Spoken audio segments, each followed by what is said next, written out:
Salam jumpa kasih dalam Yesus Kristus Tuhan kita. Sebelum kita membaca dan merenungkan firman Tuhan, marilah bersama kita berdoa. Engkaulah sumber hikmat bagi kami ya Tuhan. Dan olehnya saat ini ketika kami hendak membaca, kami hendak belajar, kami hendak merenungkan firman-Mu, kami bermohon kuasa-Mu di dalam hikmat sorgawi-Mu dinyatakan bagi kami semua, sehingga saat kami membaca dan merenungkan firman, kami memahami, kami mencintai firman-Mu, dan tentu kami memberlakukannya dalam hidup ini. Berkati kami semua yang mendengar firman. Di dalam nama-Mu Yesus Kristus Tuhan kami berdoa. Amin. Saudara-saudaraku yang diberkati Tuhan, kita akan membaca salah satu bagian dari kebenaran firman Tuhan yang terdapat di dalam Injil Yohanes pasal 15 ayat yang pertama sampai ayat yang ke-8. Injil Yohanes 15 ayat yang pertama sampai ayat yang ke-8. Di bawah judul Lembaga Alkitab Indonesia, Pokok Anggur yang Benar. Akulah pokok anggur yang benar, dan Bapakulah pengusahanya. Setiap ranting padaku yang tidak berbuah dipotongnya, dan setiap ranting yang berbuah dibersihkannya, supaya ia lebih banyak berbuah. Kamu memang sudah bersih karena firman yang telah kukatakan kepadamu. Tinggallah di dalam aku dan aku di dalam kamu. Sama seperti ranting tidak dapat berbuah dari dirinya sendiri kalau ia tidak tinggal pada pokok anggur, demikian juga kamu tidak berbuah jikalau kamu tidak tinggal di dalam aku. Akulah pokok anggur, dan kamulah ranting-rantingnya. Barang siapa tinggal di dalam aku dan aku di dalam dia, ia berbuah banyak. Sebab di luar aku, kamu tidak dapat berbuat apa-apa. Barang siapa tidak tinggal di dalam aku, ia dibuang keluar seperti ranting dan menjadi kering. Kemudian dikumpulkan orang dan dicampakkan ke dalam api lalu dibakar. Jikalau kamu tinggal di dalam aku dan firmanku tinggal di dalam kamu, mintalah apa saja yang kamu kehendaki dan kamu akan menerimanya. Dalam hal inilah Bapakku dipermuliakan, yaitu jika kamu berbuah banyak, dan dengan demikian kamu adalah murid-muridku. Saudara-saudara yang diberkati Tuhan, pada suatu kesempatan ada seorang pendeta yang seharian padat pelayanannya. Ia pulang ke rumahnya untuk beristirahat sekitar jam 10 malam. Setelah membersihkan dirinya dan hendak tidur, tiba-tiba terdengar suara yang menyapa sang pendeta. "Shalom, selamat malam pendeta." Suara ini kemudian terdengar kembali. "Shalom, selamat malam Pak Pendeta." Sang pendeta kemudian turun dari tempat tidurnya dan kemudian menjumpai tamunya yang ternyata adalah seorang anak sekitaran umur 7,5 tahun. Pendeta pun bertanya, ada maksud apa? Seorang anak ini pun mengatakan bahwa ia perlu topangan doa. Sang pendeta pun berkata, apa yang hendak didoakan? Anak ini mengatakan dia butuh doa kesembuhan dari sakit. Pendeta pun melanjutkan, kalau begitu, apakah adik yang sakit? Kalau begitu, marilah kita berdoa. Anak ini mengatakan, oh bukan saya. Bukan saya yang sakit, tapi yang sakit sementara ada di rumahnya. Kalau pendeta berkenan, kiranya dapat datang ke rumah. Pendeta pun dengan sigap dan cepat berkata, oh oke kalau begitu. Tunggu sebentar dan kita akan segera ke rumahmu. Singkat cerita, mereka berdua pun ke rumah dan sesampai di rumah pendeta bertanya, siapa yang hendak saya doakan? Anak ini kemudian bermohon agar pendeta menunggu sebentar agar ia membawa yang sakit. Tidak terlalu lama kemudian sang anak ini kembali dengan menggendong seekor anjing milik kesayangannya dan berkata kepada pendeta bahwa anjingnya sakit dan butuh didoakan.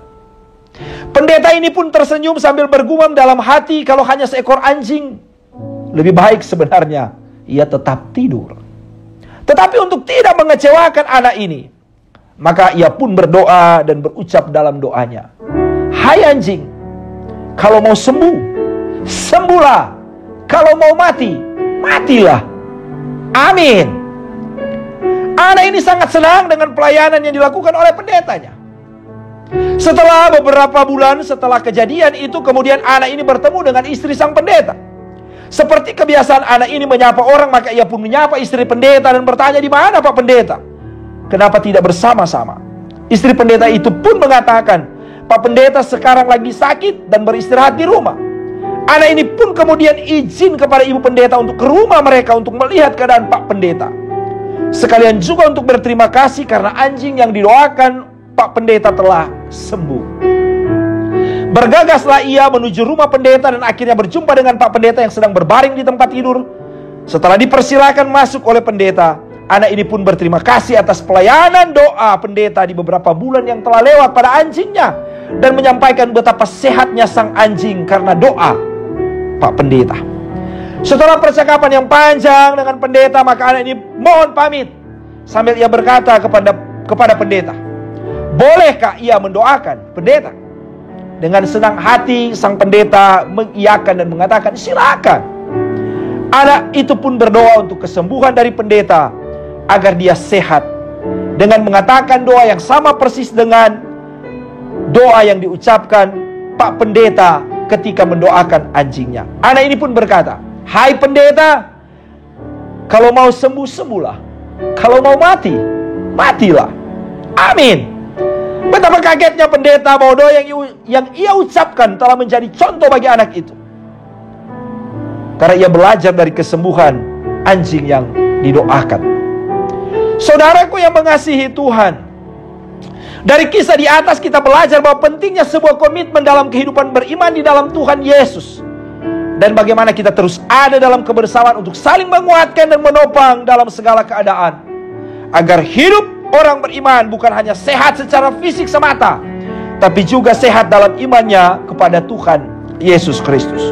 Untuk itu maka saat ini kita dituntun dalam tema Gereja Sehat Berbuah bagi Kemuliaan Tuhan.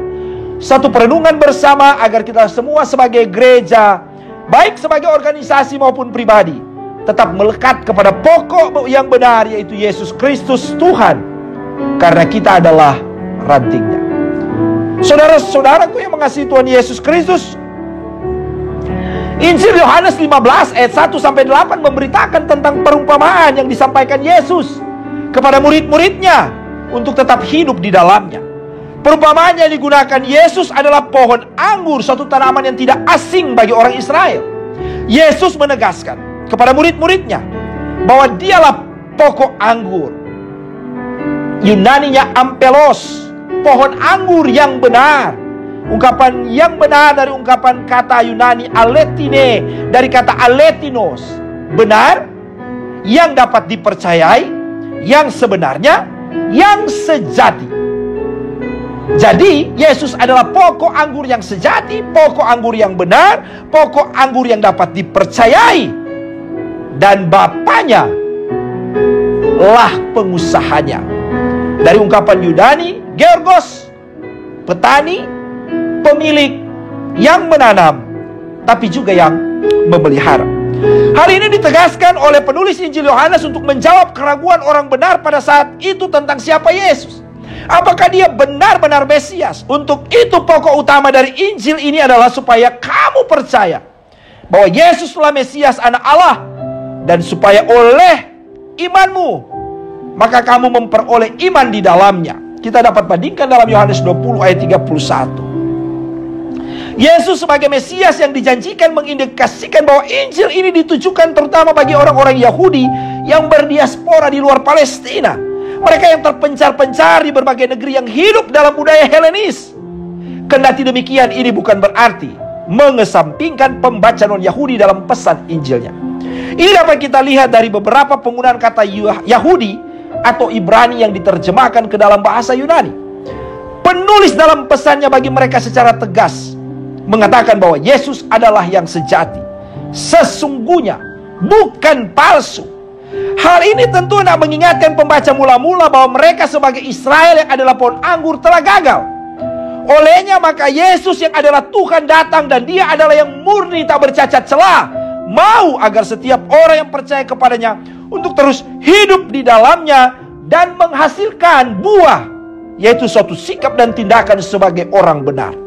Kemudian dikatakan pada ayat 2, jika mereka tidak berbuah, Yunaninya meferon, yang dapat diartikan juga tidak menghasilkan buah, tidak menghasilkan tuaian, atau dapat dikatakan juga tidak bermanfaat, maka yang terjadi adalah dipotong. Ungkapan Yunaninya airei, yaitu diangkat, disingkirkan, dihancurkan, ataupun dipotong.